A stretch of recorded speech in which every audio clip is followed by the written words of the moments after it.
I'm John Garcia, the Cabinet Secretary for the New Mexico Department of Veterans Services, and right now our department is being presented with a 7.4% budget cut because of the deficit in the general funds state of New Mexico, and that's going to greatly impact our outreach services to our veterans. You know, I've got 30,000 Iraqi veterans back now from Iraq and Afghanistan. I've got 200,000 veterans in the state of New Mexico. And the concern I've got is with this budget cut, it's going to impact greatly our outreach efforts. It's going to impact our delivery of services to our veterans. What the Department of Veterans Services' main responsibility is to find our veterans and get them to file for their benefits. So we have to be very proactive by doing outreach conferences and services to ensure our veterans, Native Americans, women veterans, and those young veterans coming back from Afghanistan, that they find the needs to file for their benefits and services. The budget cut is definitely going to impact my agency. I'm just surprised that the discussion of the budget cut was on the back of my veterans. And so we're very concerned about that right now. And how will it impact them? Well, what's going to impact is going to us as the agency. One of the things that our agency does is outreach.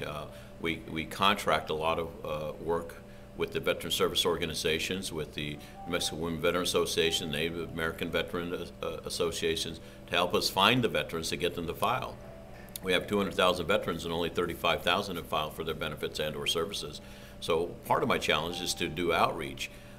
With this budget cut, it's going to impact the outreach initiatives that we can do in terms of homelessness, veteran business development, education outreach with posting with the new post 9/11 GI Bill, the efforts of outreach, and that's the key thing.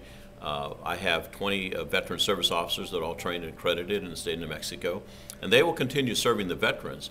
But what the department does is we do a lot of outreach initiatives by partnering with different veteran service organizations and other entities that help us put together conferences, workshops, seminars to bring the veterans in to get them to file for their benefits. The budget cut was greatly impacted us. You know, when we became a cabinet level agency, our budget was only $1.6 million, and that left only $200,000 to do outreach. That's $1 fat.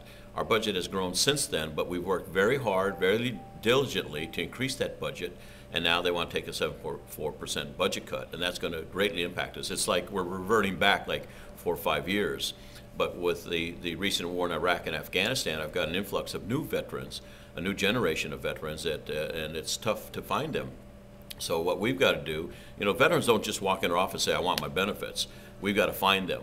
And I don't want them to wait 30 years like I did and many Vietnam vets did. We have to be very proactive and do our outreach of services. So it's difficult when you're talking about a budget cut and my veterans are on the firing line between the legislative body and the executive.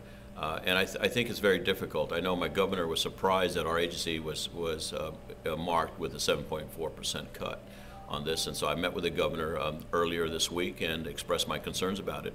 I just don't think it's fair that the budget cut should also be laid on the backs of my veterans that have served this country to defend the free enterprise system and to defend all the things that we enjoy, and now we're going to have to cut my services for them.